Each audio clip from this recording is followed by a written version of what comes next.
What's up, everybody, and welcome to another set review video. If you've been following along, we have covered white, we have covered blue, we covered black, we covered red, we covered green, and now we are on to multicolor for the new Duskmourn set. This is my first set review where we're looking at every single card at common, uncommon, rare, and mythic level in the new set. This is something that I'm really using to try to get better at the game, to become a student of the game, as I am currently on what I'm calling my path to pro.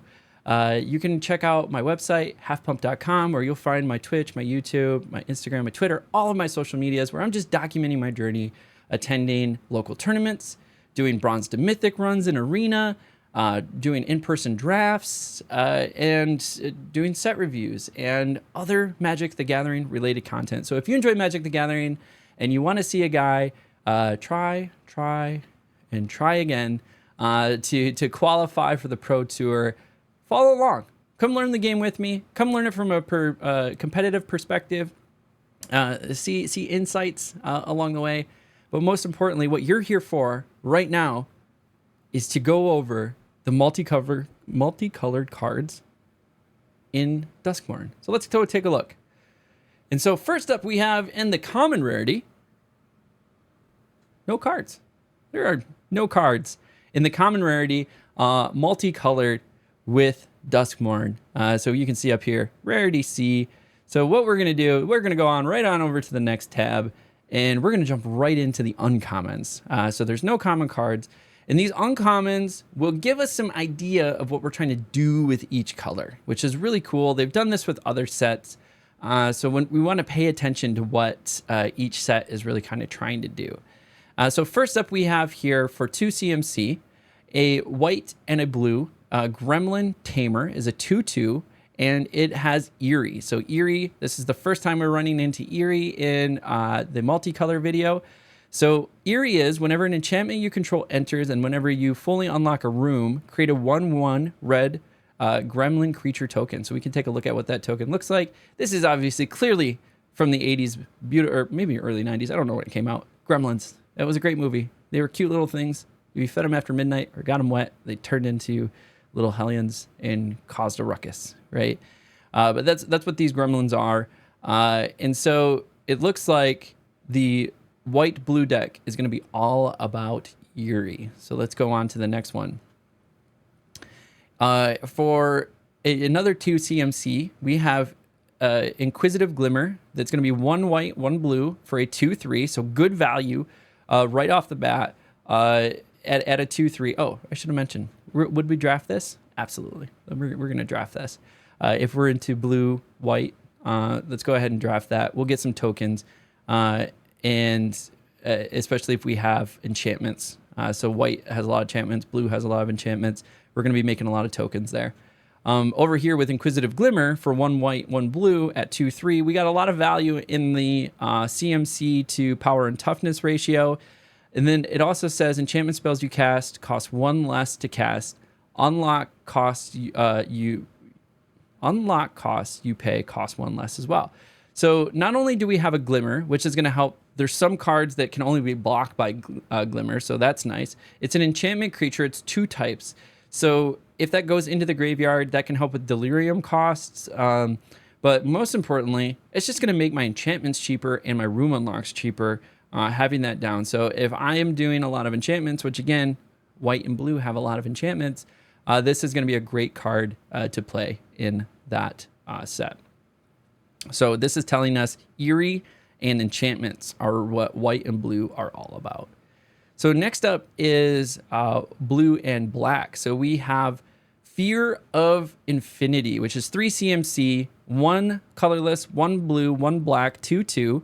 That's flying lifelink, and Fear of an Infinity can't block. It also has Eerie, so that's what blue is really trying to do, is that Eerie mechanic. And whenever an enchantment you control enters and whenever you fully unlock a room, you may return Fear of Infinity from your graveyard to the hand. So just recursion. It's a flying lifelink. And whenever I play an enchantment or unlock a room, I'm just putting it back into my hand and I can play it again and keep playing it and keep playing it, which is a pretty cool little thing to do. This is what you look for in limited formats, is like 1 or 2 card combos that just can do stuff for you. So blue-black, I would definitely draft this card. It's a little expensive, but the keywords help it out with flying and lifelink.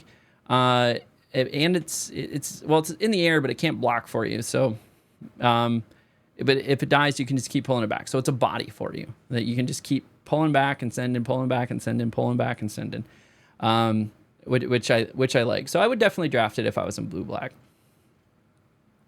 Next up for blue-black is Skull Snap Nuisance.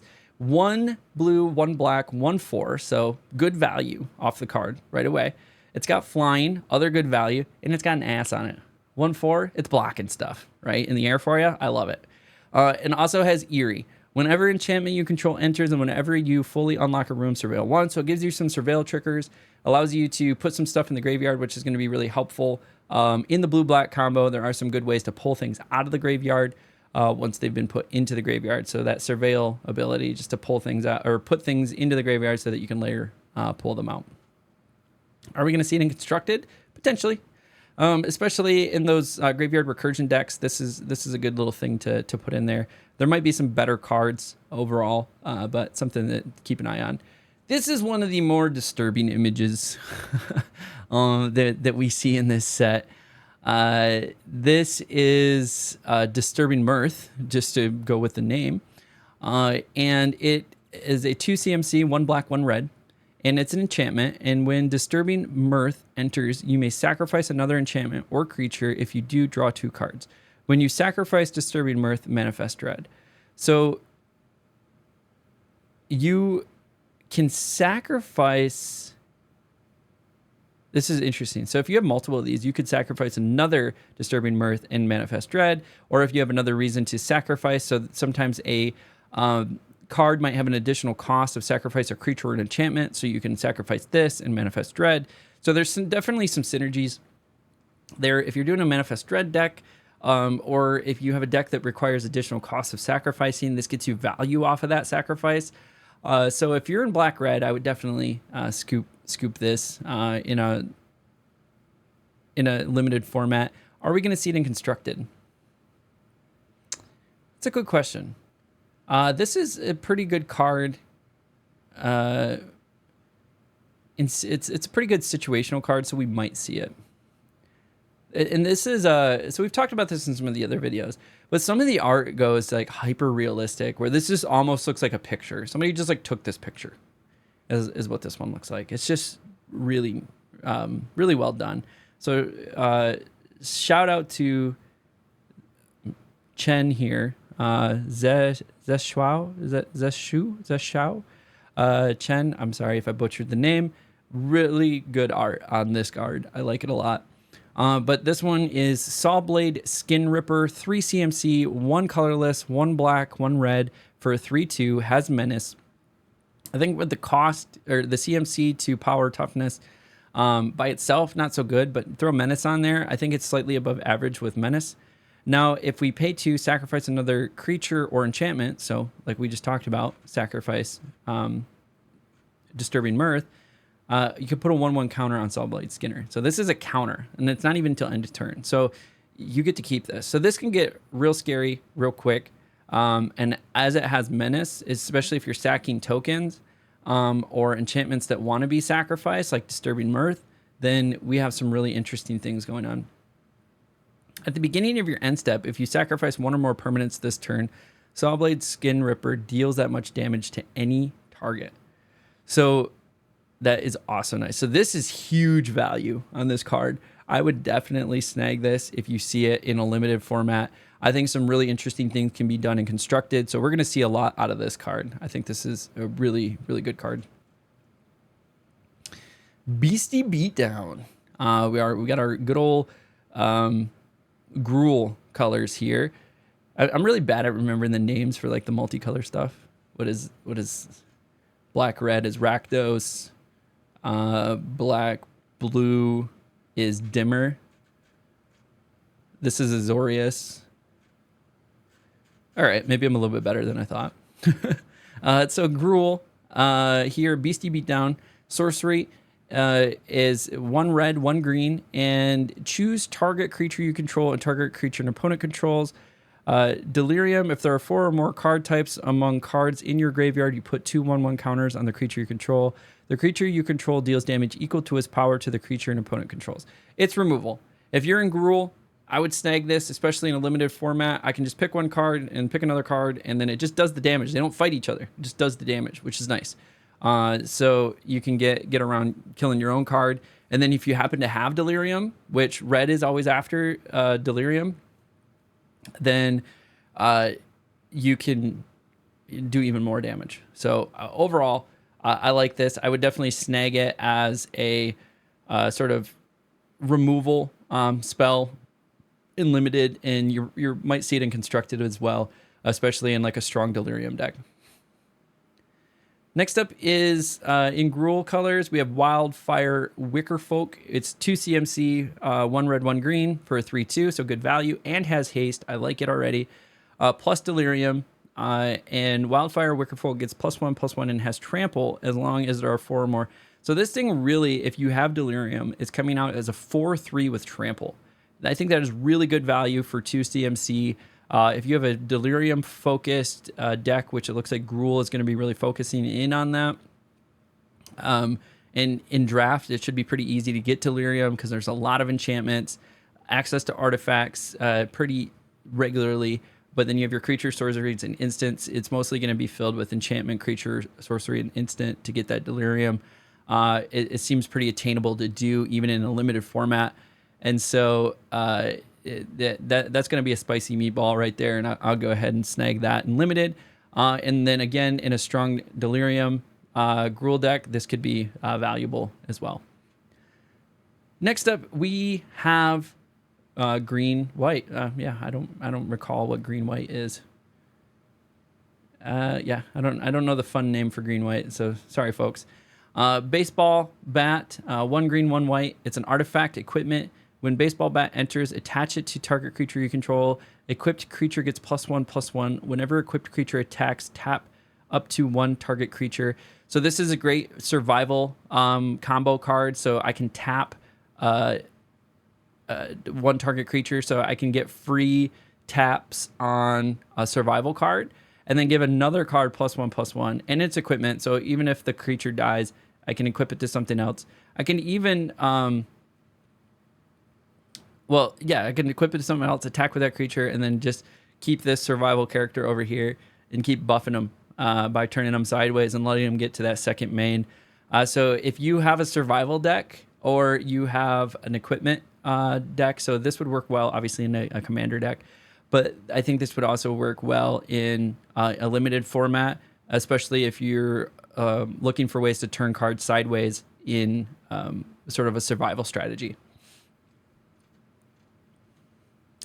Next up is the Shrewd Storyteller. So 3 CMC, 1 colorless, 1 green, 1 white for 3/3. So decent value right off the bat. It has survival. At the beginning of your second main phase, if Shrewd Storyteller is tapped, put a 1/1 counter on target creature. So again, you could just combine this, like take baseball bat, attach it to something else, attack with it, tap this, and then put 1/1 creatures on things, or 1/1 counters on things. Like, that's crazy. So obviously, if you're doing a survival deck, green white, grabbing Shrewd Storyteller is just going to harmonize really well with that whole solution.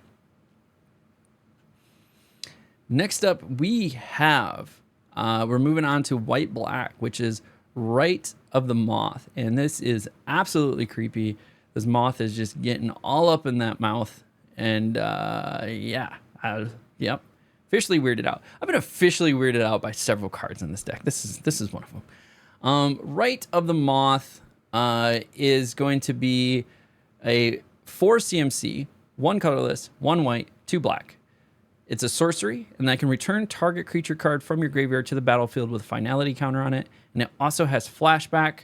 So if you're unfamiliar with flashback or a finality counter, if a creature with a finality counter on it would die, exile it instead. And then flashback is you may cast this card from your graveyard for its flashback cost, then exile it.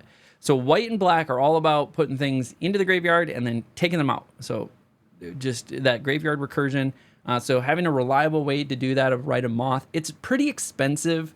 I don't know how reliably you're going to be able to pay for this in limited, but if you have a strong graveyard recursion strategy and this comes up, like I would snag it. It's going to fit. Like you'll definitely get to pay it once. Like I said in some of the previous videos, I think everything sort of shifted one CMC upwards, according to Bloomburrow, or compared to Bloomburrow. So Bloomburrow, you had a lot of really strong 1 and 2 drops.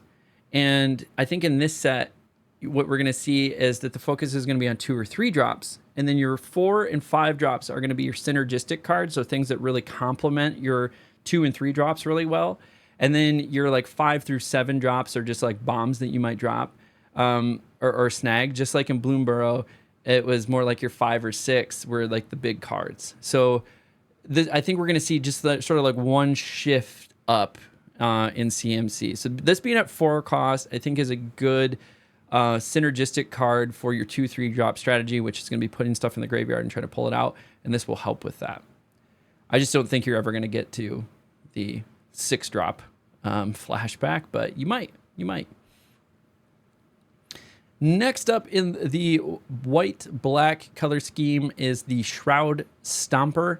Is a, doing some math here, 7 CMC, so 3 colorless, 2 white, 2 black, 5/5 with Death Touch. And whenever Shroud Stomper enters or attacks, each opponent loses 2 life, you gain 2 life, and draw a card. This is definitely it's a big, scary card to deal with, but I think it's so expensive. Even though it's on like the end, I don't think it's big enough. Like if this was maybe like a 6/6 or like a 5/7, and it did what it's doing right now, then it might be a good game finisher because it'd just be really hard to deal with. But I don't think it's a big enough game finisher to want to draft in limited. You might see it in constructed in formats where you're trying to like put it in the graveyard and then pull it out. And that's maybe something that we could do here is like pitch this card into the graveyard and then use something like Rite of Moth to pull it out. So this might be a target card where you keep to pitch and then look to pull out later with something. That would be like really the only strategy for it. So if you needed like a quote unquote bomb card to like pitch and pull out, you could do this one, but I don't even think it's that much of a bomb to pull out or a game ender to pull out, but it's fodder. It's potentially something, and limited is unpredictable. So you can, if you need something, you could definitely take this, but I don't think I would be on the lookout for maybe some other stuff. Outside of that, am I going to see it in constructed? Maybe again in those graveyard recursion decks, just dropping nice complex cards into the graveyard to hope to pull them back out later. Next up is blue-red. I know this one. Is it? And the first one we're going to take a look at is Intruding Soul Rager. It is a 2 CMC, blue and red 2/2, so decent value. Vigilance right off the bat. So 2/2 vigilance for 2. Like I like it. And then it has another feature here where I can tap it and sacrifice a room. Intruding Soul Rager deals 2 damage to each opponent. Draw a card. I definitely see this in sort of a commander room deck that you might put together. Am I going to see it in draft or limited? Maybe. Blue-red is about rooms and doing stuff with rooms. Like I said, there are some dead rooms that just sort of have like ETBs, and then you do something with it, like sacrifice it to something. So this could be a good sacrifice engine for the room and do 2 damage to each opponent. I think it's a little too weak, so I'm not the biggest fan of this one for limited. Maybe in a purpose-built constructed deck, you could do something interesting here. But for the most part, I think that's an under value. It has a value less than average, really, is what I'm trying to get at. So the next up is the Smoky Lounge. So this is our first room in Multicolor. If you're not familiar with rooms, it's a new mechanic in the Duskmourn set. And the way it works is you can cast either half. The door unlocks on the battlefield. As a sorcery, you may put the mana cost of a locked door to unlock it. So you can pay either side of this. You can pay the Smoky Lounge side or the Misty Saloon side, or Salon, not Saloon, Salon, to put it onto the battlefield. And then at a later time, at sorcery speed, you can unlock the other side. So this is an interesting red side and blue side. It's on the edge of, I think, what are like usable throwaway CMC costs with the Smoky Lounge. Is 3 CMC, 2 colorless, 1 red. At the beginning of your first main phase, add 2 red. Spend this mana only to cast room spells and unlock doors. And then on the other side of this card, you have Misty Salon, 4 CMC, 3 colorless, 1 blue. When you unlock this door, create an XX blue spirit creature token with flying, where X is the number of unlocked doors among rooms you control. So what this is telling us is all about rooms and playing as many rooms as you can. So if you can, if you're building your deck in a limited format, you're looking for rooms and room synergy. So this could potentially help you. It gives you a sacrifice. It gives you an extra 2 mana to put towards unlocking a room. So this could work well. I would only grab this if I'm trying to build a rooms deck. And again, it might see it in constructed if we're doing something crazy with rooms. Next up is, I know this one, Golgari. Black-red, or black-green. This is Brood Spinner. I don't know why all the spiders have to have so many freaking eyes on them, but they do, and making them even scarier than they were before. But it's a black-green 2/3 with reach, and then when Brood Spinner enters, Surveil 2. So off value alone, it's decent, but then it has a really interesting mechanic at the bottom here. I could pay 4 colorless, 1 black, 1 green, and sacrifice Brood Spinner, create a number of 1/1 black and green insect creature tokens with flying equal to the number of card types among cards in your graveyard. So this could be, if you have Delirium, it could be 4. It could be 5, it could be 6, right? I think you can reliably get to 4 in the limited format. And then we could take a look at the insect flying 2/1 token. Wait, it's supposed to be a number of 1/1 black and green insect tokens. Ooh, that's not the correct insect token. Look at that. Skyfall, you got some work to do. So that could be interesting. So black and green are going to take advantage of Delirium as well. Next up is Drag to Roots. So this is a 4 CMC, 2 colorless, 1 black, 1 green instant. It has a Delirium effect. This spell costs 2 less to cast as long as there are 4 or more card types. So you could cast this for 1 black, 1 green, destroy target non-land permanent. So good removal if you have Delirium. So focus on Delirium with green and black. Next up is red-white, which is Boros. Boros, Arabella, Abandoned Doll. So this reminds me of like that Anna doll from that movie. And this is a 2 CMC for 1/3, so sort of an average cost. But let's see what it does. It's an legendary artifact creature toy. And whenever Arabella, Abandoned Doll, attacks, it deals X damage to each opponent, and you gain X life, where X is the number of creatures you control with power 2 or less.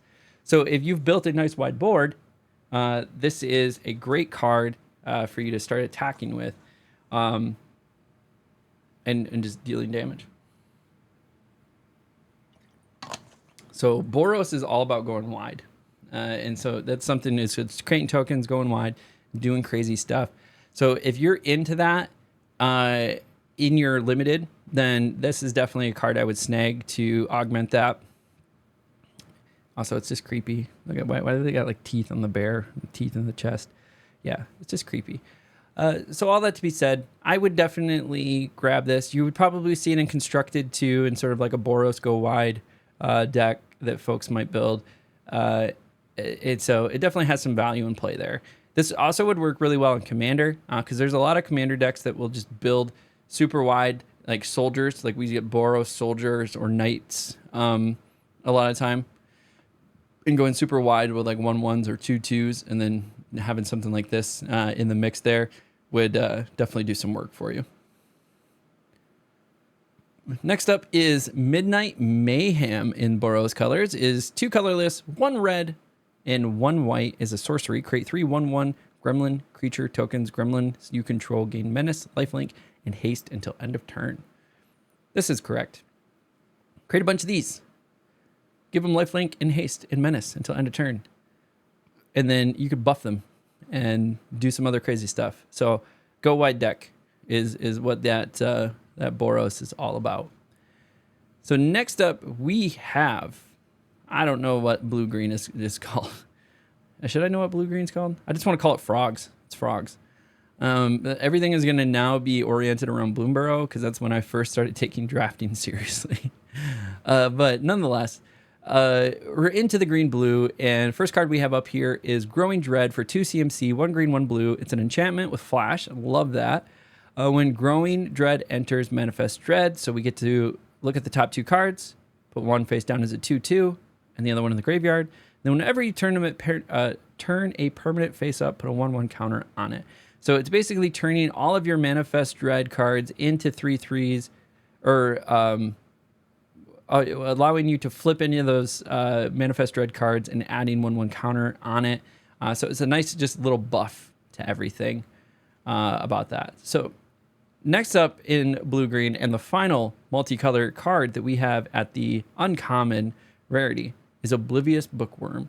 1 blue, 1 green, and it's a 2/3, so good value right off the bat. And at the beginning of your end step, you may draw a card. If you do, discard a card unless a permanent entered the battlefield face down under your control this turn, or you turned a permanent face up this turn. So this card, again, synergizes really well with the Manifest Dread mechanic. So if you're in blue and green, you're really trying to manifest Dread and looking for synergy cards like this. And so this just allows you to have card draw unless, and you don't have to discard anything if you've played or if you've manifest Dread, so you've played a card face down, or I've flipped a card this turn. So it's a good way to have card draw without any penalty if you're doing the mechanic of your deck.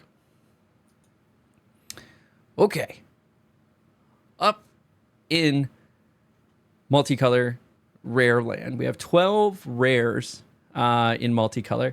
The first one that we're going to take a look at, though, is going to be a blue-white room, actually. Both very expensive. So on the left side here, we have Restricted Office, which is 4 CMC, so 2 colorless and 2 white. And it's when you unlock this door, destroy all creatures with power 3 or greater. So it is a board wipe for 4. It actually makes it a lot more reasonable than I thought, just looking at the cost. So nice board wipe, especially if they're going wide. In like, this is going to counter the Boros decks pretty hard. But to be fair, a lot of the cards are under 3 toughness that you're building in a limited format. So this is going to be a pretty solid board wipe. It's going to get rid of a lot of the undergrowth, if you will, and then might leave something else available. So say they had a 5/5, you took 3 out from underneath it, and then you ping it for 2 with something else, right? The only downside with this is that it's also going to wipe your board. So you got to figure out something to do there. Next up on the right-hand side is a room called Lecture Hall, I guess is how I would say that. A room called Lecture Hall with 7 CMC, 5 colorless, 2 blue. Other permanents you control have hexproof. So this doesn't have hexproof, but other permanents you do. Overall, pretty expensive. I don't know if I would draft it. Maybe for the Restricted Office side. Lecture Hall is so-so, but it would be pretty difficult, I think, to get to the Lecture Hall side. But if I'm looking for removal, Restricted Office might be something to consider in draft. I think in Constructed, it's probably a little too crazy to include in Constructed because you're destroying your own board state. Next up is blue-black in the rare colors. And we have Nashi, Searcher in the Dark. It's a legendary creature, rat, ninja, wizard. guy couldn't figure out his career. He wanted to be all the things. And it's a 2 CMC for 2/2, so decent value, and menace. So we're going to say above average value there. And then whenever Nashi, Searcher in the Dark, deals combat damage to a player, you mill that many cards. You may put any number of legendary and or enchantment cards from among them into your hand. If you put no cards into your hand this way, put a 1/1 counter on Nashi. So this is a good way to put cards into the graveyard for you, and then even buff a card. So you're always getting something out of this card. So overall value, if you're in blue-black, I would definitely draft it. Might have some play in Constructed. And it's a ninja, so it could definitely go into some like ninja tribal decks as well in Commander. Up next in Rakdos, black red is Undead Sprinter. That's a 2 CMC for a 2/2. Trample haste, so 2 keywords in a 2/2. I'll take it. Definitely above average value. And then you may cast Undead Sprinter from your graveyard if a non-zombie creature died this turn. If you do, Undead Sprinter enters with a 1/1 counter on it. That's pretty nice. So you could just throw it out, attack with it, maybe trade, goes into the graveyard, and then I can cast it again if a non-zombie creature died this turn. And now it's a 3/3 doing the same thing. So it's just getting bigger and bigger every time I pull it out.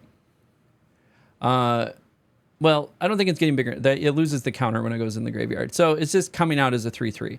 So overall, I would definitely draft it as a red-black card for me. It's at the very least, it's a 2-mana drop on curve and trample haste. Like, it's doing some work. And then you can bring it back and make it a 3/3 with haste and just keep swinging, right? It's just, it'll die, comes out as long as something's died on your turn. And is it... From your graveyard, if a non-zombie creature died this turn, so any creature dies, you can do it. So yeah, that's really nice. I would definitely snag it. Next up is Peer the Past Veil. This is a 4 CMC, 2 colorless, 1 red, 1 green, instant. Discard your hand, then draw X cards, where X is the number of card types among cards in your graveyard. Again, if you have Delirium, so say you have no cards in hand, or only this card in hand, you could play this, discard nothing, and then pull 4 or 5 cards out of your draw 4 or 5 cards. So definitely a way to keep the gas on in this type of deck. So I would definitely encourage this. I would draft it like a 1-of, keep the gas going there, and then I think you're going to see it in Constructed play as well. Maybe like a 2-of in Constructed, and then obviously we could throw this into like a Manifest Dread, or not Manifest Dread, like a Delirium Commander deck as well. Next up, we have Rip Spawn Hunter. This is giving me massive like alien vibes, for sure. So this is 4 CMC, 2 colorless, 1 green, 1 white for 4/4. So good value right off the bat. Plus it has survival. It's a legendary creature, so you only get one of them on the board at a time. But the way survival goes is at the beginning of your second main phase, if Rip Spawn Hunter is tapped, reveal the top X cards of your library where X is its power. And put any number of creature and or vehicle cards with different powers from among them into your hand. Put the rest on the bottom of your library in random order. So I attack, and then it survives.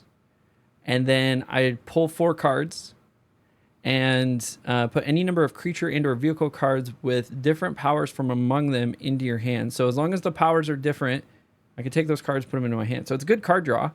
For 4 mana, 4/4, and survival, does some stuff. It's a body that does some stuff if you can get it to go off. So I would draft it like a 1-of. Can we see it in Constructed? Probably like a 2 or 3-of. Decent body. Especially if you're trying to build like a survival green-white deck. I wouldn't mind this one. This is fun art. I don't know why, but I like this art. I think it's probably like the white eyes, the contrast.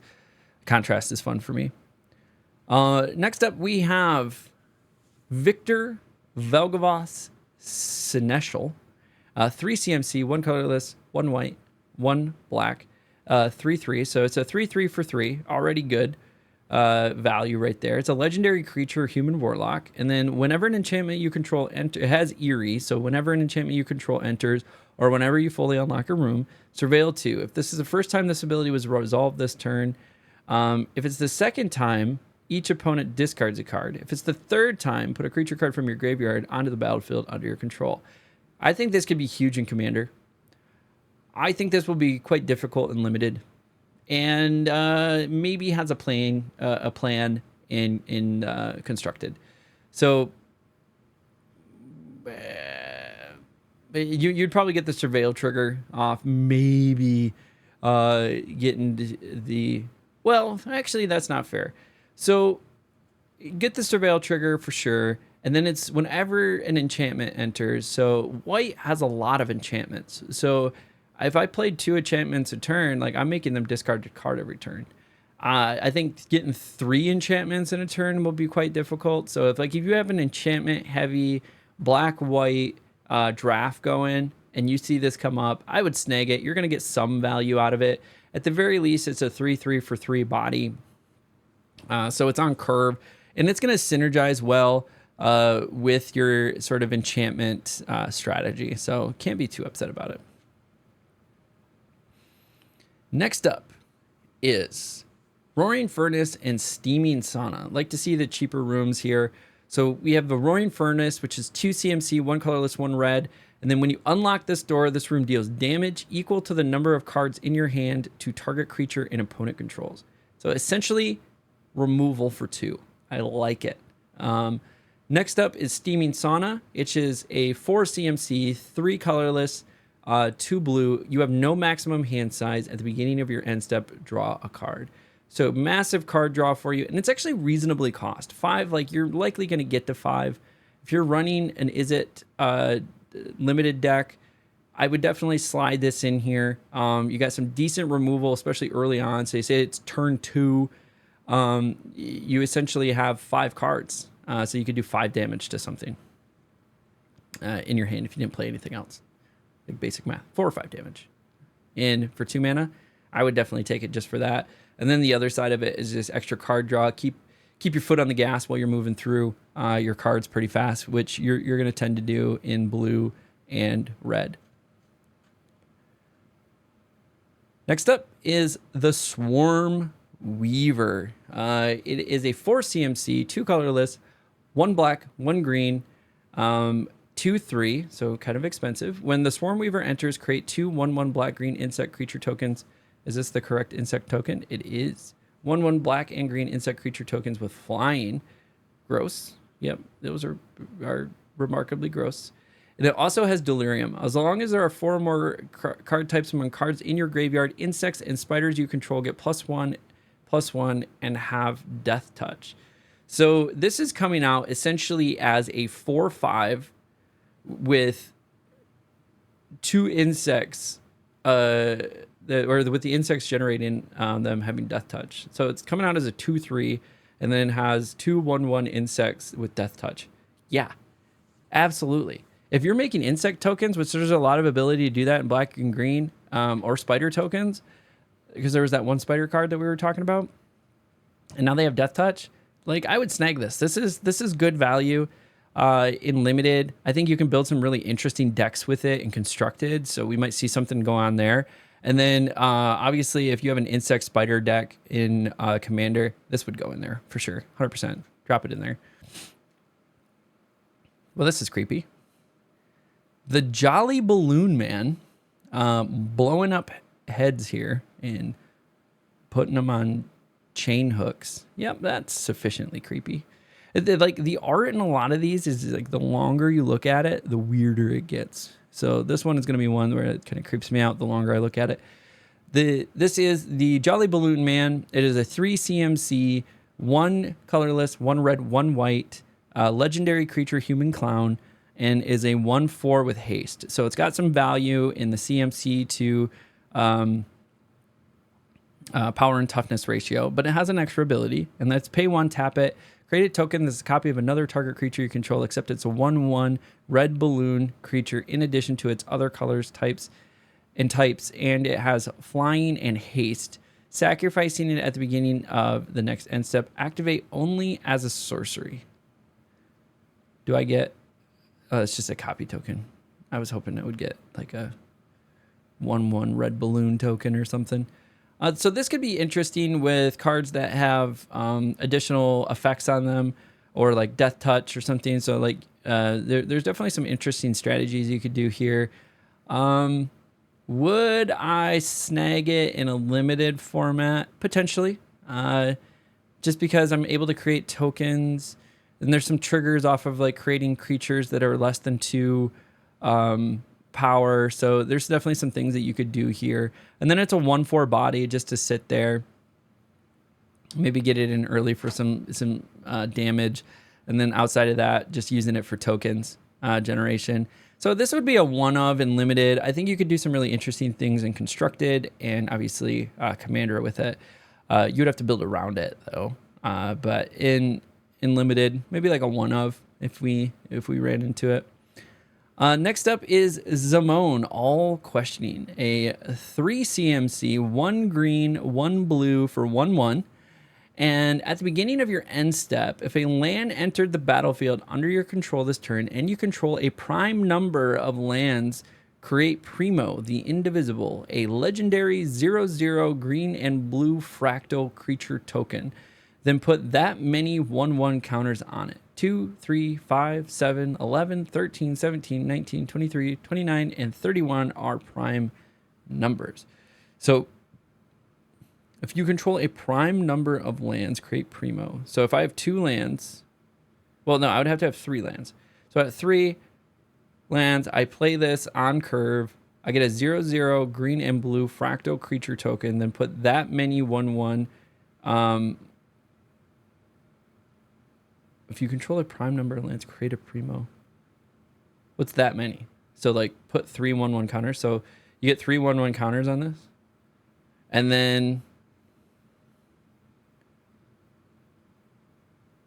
on turn 5, if I lay, or we'll say I lay a land on turn 4, a land on turn 5, then I get to do it again. I think you can get some good value out of this. This would be a one of in limited. I think you could build an interesting deck about this. We got Primo, the Indivisible. I think you could build, a really interesting like deck around this. And then this could also be really interesting and like a commander deck too. You could do some really fun stuff with this, especially some of those decks that just pull so many lands. You could get really high in these numbers and start doing some crazy stuff. So Duskmourn, the all questioning. I mean, this could actually be a good commander, if I'm being honest. Yeah, could definitely be. All right, next up we have Winter, the Misanthropic Guide. 4 CMC, 1 colorless, 1 black, 1 red, 1 green, 3/4, Ward 2. It's a legendary creature, human warlock. At the beginning of your upkeep, each player draws 2 cards. And then, interesting, it's just giving everybody cards. So this is going to, okay, everybody's getting cards. Delirium, as long as there are 4 or more card types among cards in your graveyard, each opponent's maximum hand size is equal to 7 minus the number of those cards. What? Each opponent's maximum hand size is equal to 7 minus the number of those cards.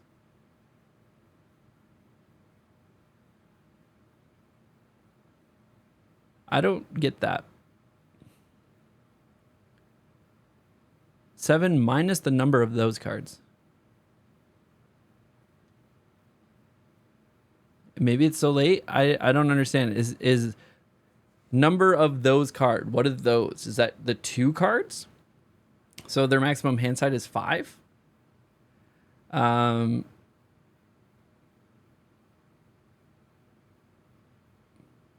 Or 4 or more card types. So it's okay. 7 minus the card types. So if you have Delirium, their maximum hand size is 3. That's actually pretty interesting.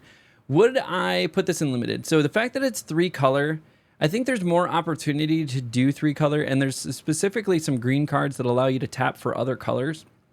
or generate tokens that allow you to tap for other colors. So that took me way too long to figure out what this card did.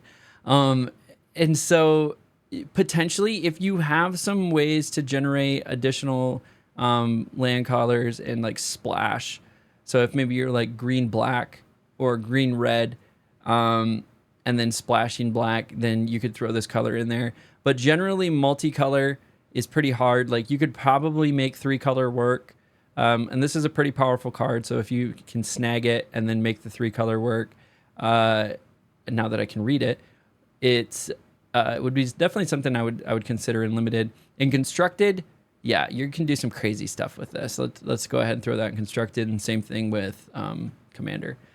And then the final multicolor card that we have here is Marina Vendrell, which is a 5 CMC, 1 white, 1 blue, 1 black, 1 red, and 1 green, 3/5, and it's a legendary creature, human warlock.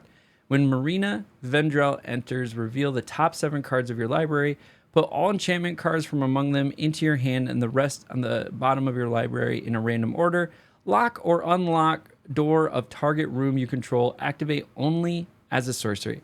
So this card is absolutely insane in a room deck. Definitely in a constructed, definitely in a commander deck. You could just sit there and just unlock and unlock at sorcery speed a card, a room. So if you have ones that are like, as soon as you unlock this, do this. As soon as you unlock this, do that. So essentially, you could pay for a card, a room, go down, it comes down, it's unlocked, and then at sorcery speed, you play this, and then lock it, and then, well, you're not going to be able to lock it at the same turn, so next turn when you can tap it, so you can tap it, lock it, and then you could probably use a green card to untap your Marina, and then lock it again. Like, you just go back and forth. There's probably some crazy stuff that you can do that I'm not thinking of. So I think in constructed, this definitely has a place. I would not play this in limited. It's too hard to get 5 colors. It's hard enough to get 3 colors. Sometimes it's hard enough to get 2 colors. So it's really difficult to play. So this is one I would skip over in draft. In person draft, I might pull it just to have it. All right, so that completes the rares. Up next is the mythics, the ones you've all been waiting for. There are only 2 mythics in the multicolor. The first up that we have here is Nico, Light of Hope, which is a 4 CMC, 2 colorless, 1 white, 1 blue. It's a legendary creature human wizard for 3/4. So it's a 4 CMC for a 3/4. All right, not the greatest so far, but let's read into this further. When Nico, Light of Hope, enters, create 2 shard tokens. What's a shard token, everyone? A shard token is pay 2, sacrifice this enchantment, scry 1, then draw a card. So I can pay 2 to draw a card and scry, which is pretty nice. And then the next thing is I can pay 2, tap this card, exile target non-legendary creature you control. Shards you control become copies of it until the beginning of your next end step. Return it to the battlefield under its controller at the beginning. So this is just an ETB monster. So you put this in, you have cards that are just doing ETB effects. You can keep making it doing ETBs. You're creating shards that are a copy of it that might take advantage of any abilities or triggerable abilities that this thing has. And you get card draw off of those as well. So, and then you get the card back. So you're pulling it off the field. Maybe you're like scared somebody's going to kill it. So you just pull it off the field for a while. So this card is really interesting, really powerful. Would I draft it? Would I put it in a limited deck? I mean, it's good. Are you going to be able to take advantage of all of the features of this? I mean, a lot of the features are pretty cheap. It's a 4-body, 3/4, where I get to create some tokens that allow me to draw cards. And then I can make copies of cards. I'm going to draft it. I'm going to put it into a limited deck if I pull one of these. Are you going to see this in constructed? Absolutely. I think this thing can do some gnarly stuff in constructed. So we're going to see that card around. And then we get Kaido back. Kaido, Bane of Nightmares is a 4 CMC, 2 colorless, 1 green, 1 black, legendary planeswalker, Kaido. And it has 4 loyalty counters on it. It has ninjutsu. So 1 colorless, 1 blue, 1 black. And so you can pay 1 colorless, 1 blue, 1 black. Return an unblocked attacker you control to your hand. Put this card onto the battlefield from your hand, tapped and attacking. And that's what ninjutsu does for you. During your turn, as long as Kaido has 1 or more loyalty counters on him, he's a 3/4 ninja creature and has hexproof. So during your turn, he's a 3/4 creature and has hexproof. And then you can put more counters on him. You get an emblem with ninjas you control, get +1/+1. So this is going to go great in like a ninja tribal deck. You have Surveil 2, then draw a card for each opponent who lost life this turn. And then you have a -2 on loyalty as tap target creature, put 2 stun counters on them. So, very interesting card. If I would see it, I'm going to snag it. It's just an in-person draft. It's a value card of, just great for the collection type thing. Like I would, what is it called? Rare draft it or something like that. I don't know. I'm drafting it for its cost and coolness factor. But all that to be said, would you put it in a limited deck? Does it have a lot of value? So blue does have a lot of ways to get cards in without being blocked, and then to be able to swap this in for less than its cost. So you're paying 1 CMC less and doing 3 damage. So maybe you have like a 1 damage that's unblocked and it's nonchalant, and you're like, oh, I'm not going to try to do anything. I'm not going to blow it up or anything. Then you can just ninjutsu this in, hit it for a 3/4, and then now you have a planeswalker on the board. There's not a whole lot of ninjas to get benefit from this. There's a couple ninjas. So if you can get the couple ninjas, you might get some added value out of the +1ing it. But the big thing that you're going to get out of this is that you can essentially take a card out for 2 or 3 turns with the 2 stun counters, depending on how you would count it. And then have a 3/4 body on the board. So all in all, if I saw it in person, I would draft it. If I see it online, would I draft it in Arena? If there's nothing else better that's really fitting my strategy at the 2 or 3 drop, or is a good synergy at the 4 or 5 drop, then yeah, I would snag it. But in person, I would snag it just because. So that, my friends, is the end of the multicolor cards. We covered the no commons, but we covered the uncommons, the rares, and the mythics for the multicolored cards in the new set, Duskmourn. This series is my first time doing a set review, so I really hope you're appreciating this.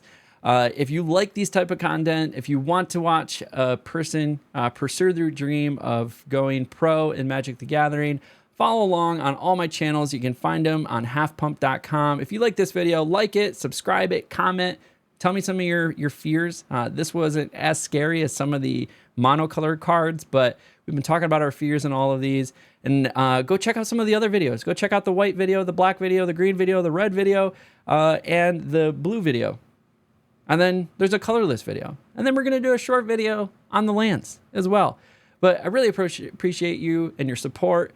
And as we close out every video, until next time, we'll catch you at the table.